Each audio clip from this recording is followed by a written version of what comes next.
my goodness. Oh, God. You know, the enemy ain't gonna stop me. Mm-mm. I always have water here. Wow. That was an attack.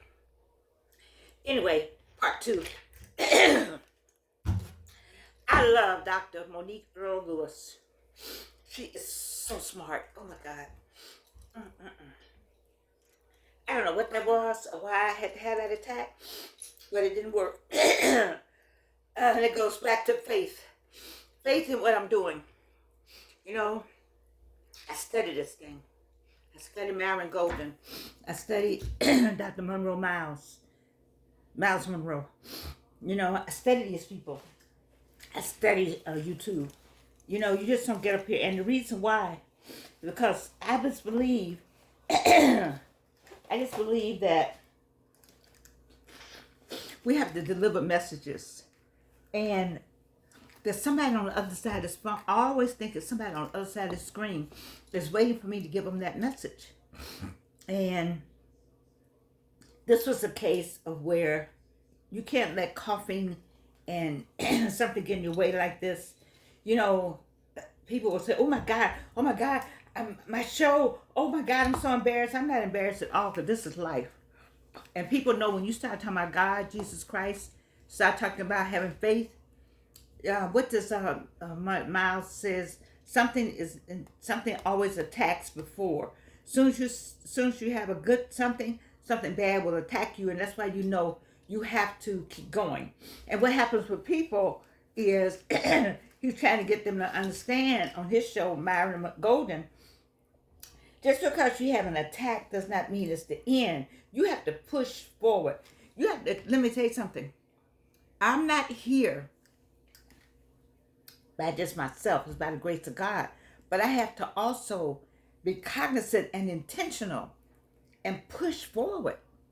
I had a good time out there, Jason's Deli, today. And I had a good time by myself. And I looked at couples, older couples coming in, enjoying themselves. People had meetings going on out there, just life. And I said, you know, I've been sitting at home, maybe because it's warmer.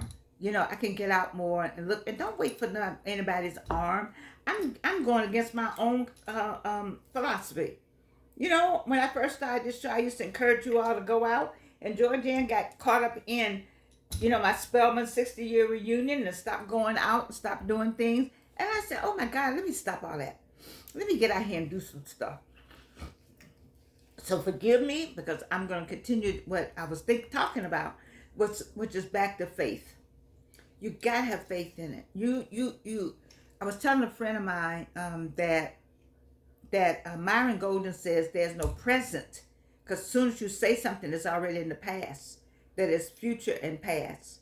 But it's hard to keep the present going because the present is moving as fast as you say. As soon as I said this, as soon as you record this, this is now a past action.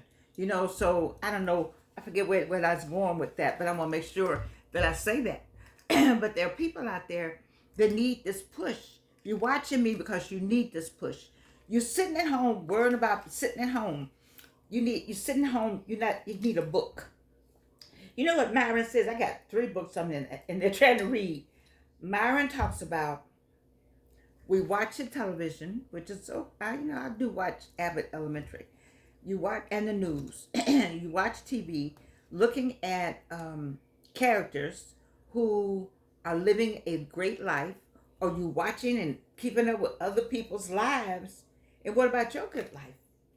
Or you want to have some of the things they have, but what about you and the ideas and the businesses and the things that God gave you that you're not doing? I know some really brilliant people. I do. And I just could shake them sometimes because I'm thinking like, why aren't you doing, what are you doing all that brain power? I just wish I had some of it, some of that brain power. Okay? But they going to work and going home, going to work and going home. That's it. They just like, before they know it, they're 48, they're 50, they're 52, they're 55, they're 60, and they're going to wake up one day and be 81. Okay? That doesn't mean that they can't do like me at 81, but I like to see, when I see that kind of talent, I like to see that talent, at 48 and 25 and 33. I want you to get that talent going, get that purpose going. What did I tell you about these fingertips? They're all different, and your gift is different. Each gift is supposed to give to each other. I got a gift that I'm giving, and you got a gift that you can give to me. You see, and nothing else. I want to go back to the cancer thing. My spirit is telling me that somebody out there has just found out they have cancer. Listen to me.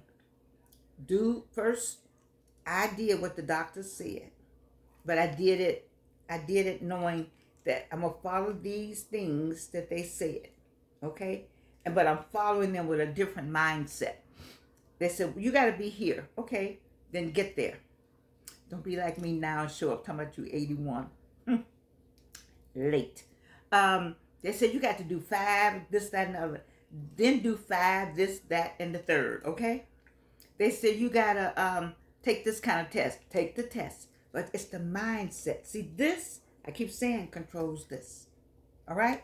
And so if, in fact, you just found out you got cancer, listen to me. What else do you have to do? You got another plan. You got something. And maybe, see, my cancer has been my catalyst. Come on, somebody say it with me. My cancer is my catalyst. Say it again. Reno, for the people in the back. My cancer is my catalyst.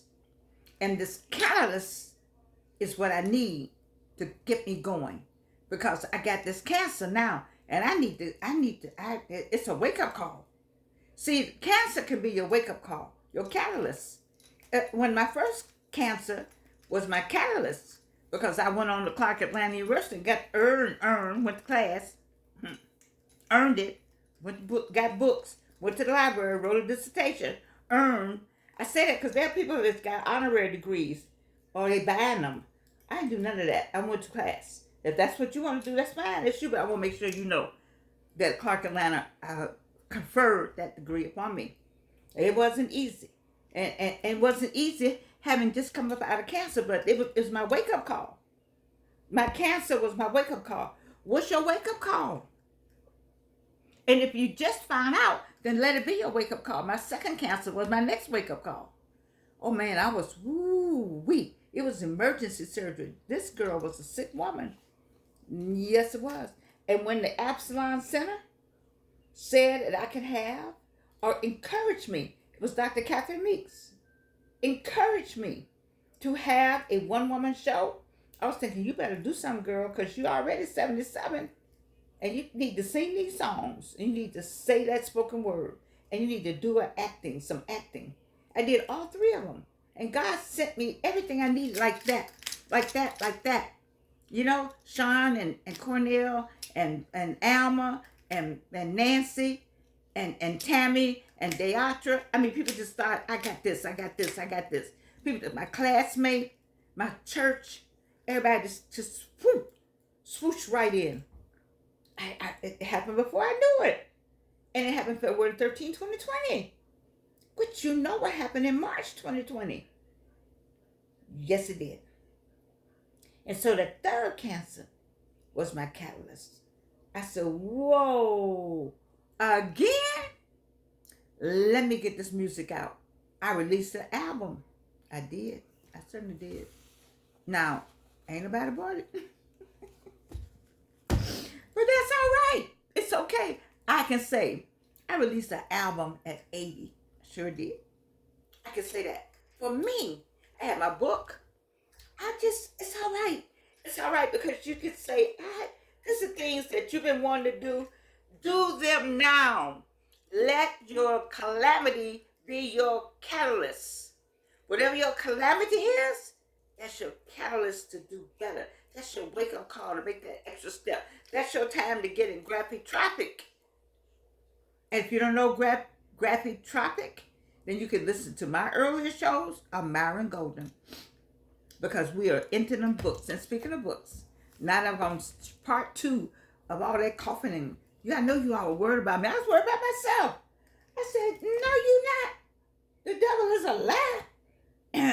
I think it's retired Bishop Brian, that taught me, sin in the light, get thee behind me, Satan. I believe in the word of God. That's Jamal Bryant's daddy. Oh, do I know him like that? Yes, I do. My daughter knows him like that. We were in a car together, the three of us. Yes, we were. And this man taught me some stuff in 30 minutes. I admire him to the nth degree. There's some more bishops I like, but I definitely like him. And he says, sin in the light. I wrote it down. Get thee behind me, Satan. I believe in the word of God. I'm going to tell you, when stuff like that happens, that's what I was saying, going to get my water. You can't do nothing with you can't do nothing with people like me. And especially when you got faith. When you got faith, what happens? Manna come every day. Manna comes every day. Believe me when I tell you that. All right, so my daughter got a book. Good wedding present. Good prayer book. They were reading this book up there at the chemo where I was used to get chemo. I had to stop taking chemo. Yes. Do I need it? I needed it. But can I take it? No. They were reading this book. Lord, have mercy. How many times have we said that? And then all you all getting married again? Don't you marry a second time? I got some surveys in here. You want this book? The reason why you want this book, because of the surveys. You need to answer some questions. Go to my site. I have a site like this. On it is a maze. I think it's on there. If you got questions from that maze, then they go along with this book. Okay? All right. So I coughed and sneezed and carried off. So, I just don't even know what that was all about. But whatever it was all about, it had nothing to do with what we're doing here today. I love you.